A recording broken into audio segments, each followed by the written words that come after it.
This is a question of NEET 2026 from physics.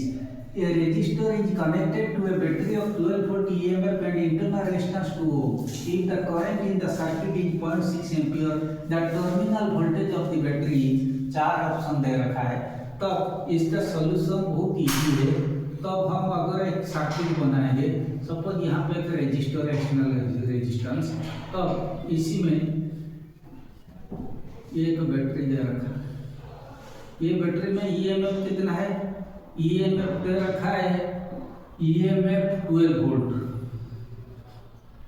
Internal resistance of the cell of the battery कितना है?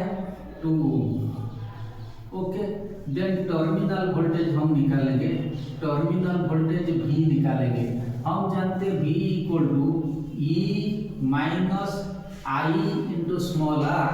I is given, I is 0.6 ampere. तो ये पता है E कितना है? 12 माइनस 0.6 इंटू R होता है 2 इक्वल टू 12 माइनस 1.2. तो 12 से 1.2 जाएगा, that is 10.8 volt. So answer should be option 4. Okay, thanks.